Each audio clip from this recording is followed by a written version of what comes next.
Why do some channels just feel so premium? You see, we all have the same feeling. We scroll on our feed, see a channel, and instantly think that must be an authority. And it's how some creators like Dan, Eman, and Hormozy can dominate saturated niches, making people want to pay 10 times the standard price, while other people with the exact same offer struggle to make their first sale. These creators have spent millions to understand the viewer's brain and crack customer psychology. And today, I'll reveal their entire playbook that even I use to build a $500K a year profit YouTube channel, so you can position your brand as a premium business, command higher prices, and carve a category of one.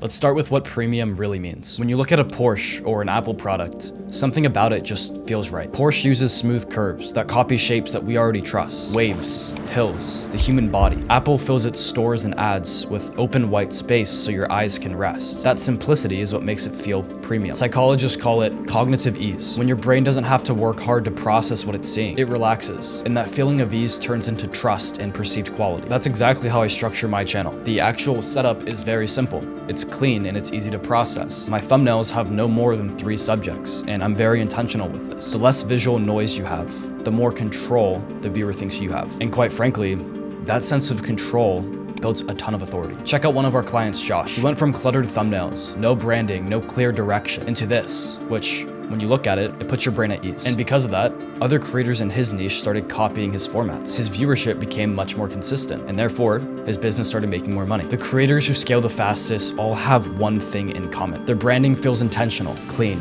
premium. Okay, now let's discuss the psychology of effort. I made this breakthrough about a month ago, and ever since then, our calendar has been full to the brim. The 3 best videos on my channel massively outperformed the rest, and that wasn't random. Those are the ones I put the most effort into. Premium brands feel valuable because people can see effort. The more intention you show, the more authority you build. And authority drives sales. People buy from those who look like they care more. Think about it. If you half-ass your YouTube videos, you probably also half-ass your back-end fulfillment. YouTube works like a pendulum. First, it was daily vlogs. Then it shifted to these high-production MrBeast challenges. And then back to these raw talking head videos that are shot on iPhone with no script and no plan. And because a few select creators blew up with them, everyone thought they could too. But now the meta is changing. The pendulum is swinging the other way. People are tired of this rushed, lazy content. They want to feel like you cared. A study shows exactly how deep this actually goes. 2 groups were given the exact same pill with identical ingredients. One came in a blank white box, the other in a red branded box with the word Tylenol on it. And funny enough,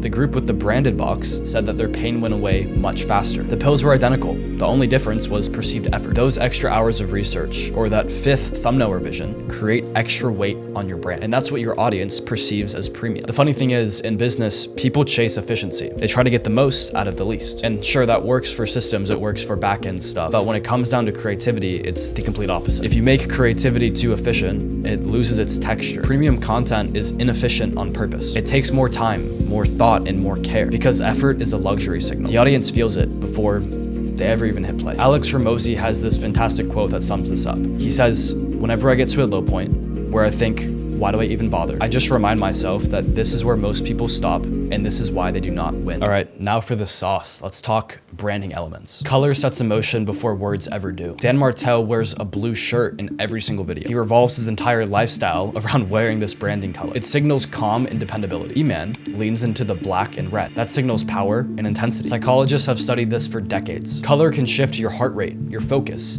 even your judgment instantly. And that's why premium brands use color intentionally as a sales tool. It sets emotion before logic even kicks in. My own brand uses blue, black, and white. This is simple, sharp, and structured. So if you want your brand to feel intentional, pick 1 or 2 main colors and then use them everywhere. When every visual element aligns, your viewer stops trying to process. They turn that logical part of their brain off and they just flow with the content. They convert easier.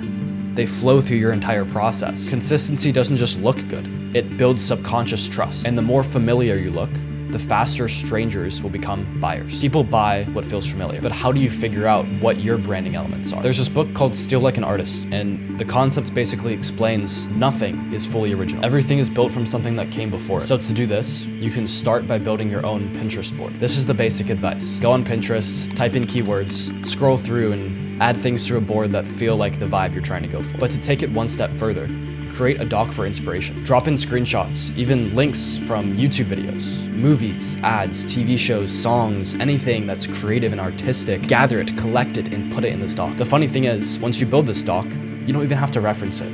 because it sits in the back of your head. Going through that 2 hours of curating allows your brain to grasp what the brand should feel like. And then if you hire someone, let's say an editor or thumbnail designer, even script writer, you have the stock you can share with them. And you can simply say, this is the brand. It also allows you to trend jack from these things that you're pulling from. If you like the way Apple does their animations like I do, you use those animation styles in your videos. And then big Apple fans will also like your videos. It's funny how it works. But that doesn't mean you're building something inauthentic to you. In fact, it does the complete opposite. You should be able to lay out a handful of PNGs and just tell it's your brand. Take me, for example. Even though I've stolen a bunch of branding techniques from other creators and inspirations, if you see my signature blue color, this microphone, or even a hoodie, you think of me, but only when they're all together. When they're separate, they could be another brand. If you see these elements, it's obviously Eman. And these, obviously Hermosi. That's the power of consistent branding. When your core visuals stay consistent across every video, people start recognizing you instantly. And then the copycats stand out like sore thumbs. Familiarity builds trust. And trust lets you raise your prices, dominate your niche, and become the go-to name in your space. Okay, now let's dive into the value of production. Everything a viewer sees or hears tells them something about you. Luxury brands understand this better than anyone. A Rolex ad never rushes. Every frame feels intentional and stable. Apple product videos use balanced lighting and calm pacing. And that perception is what separates the high-earning creators from the rest. People trust what feels precise. When I film, I use 3 lights. Let me show you here. We have the main light,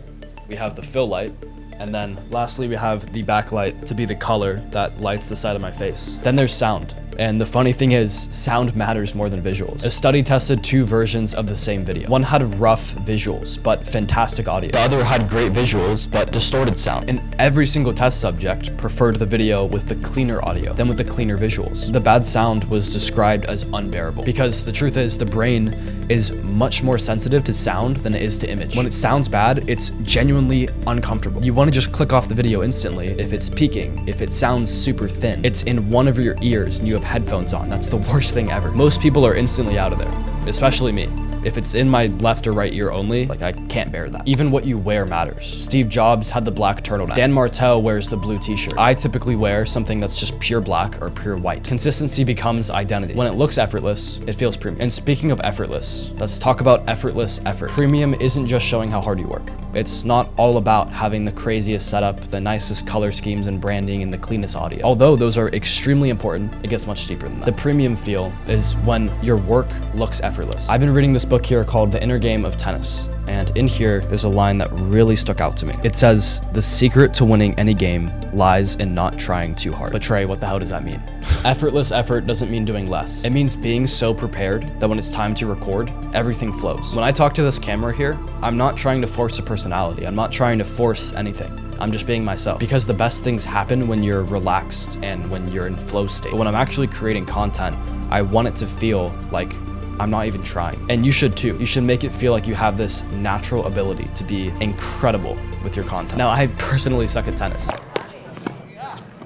But I can tell you that whenever I had my best moments, it was because I was thinking the least and I was the most relaxed. So having that perfect swing should look effortless in the moment, but you should be able to tell that the player has put in thousands of hours of effort prior towards that. And that's what you should be able to do with your videos too. People can sense when the work was done long before you hit record. And when they get that feeling, the brain tells them that this person's an authority. This person knows what they're doing. They're intentional. They must be expensive. At its core, premium means care. Every time Apple releases a product, you just know it's going to be top notch. When you go through the user experience that they put tens of thousands, hundreds of thousands of hours into perfecting, that you're getting the best of the best. And that's the same standard I use with my channel and clients. And by the way, if you want to work directly with me so you can build your premium YouTube channel that attracts premium clients consistently, then check out the top link in the description where you can book a free consultation directly with me or my business partner who's worked behind the scenes to help scale some of the top coaches in the industry. Every thumbnail, every sentence, every cut has a purpose. And when viewers feel that care, they don't just watch you, they trust you. It's the foundation of attracting premium clients. Because at the end of the day, when the retention hacks are out of the way and the thumbnail tips and tricks are gone, care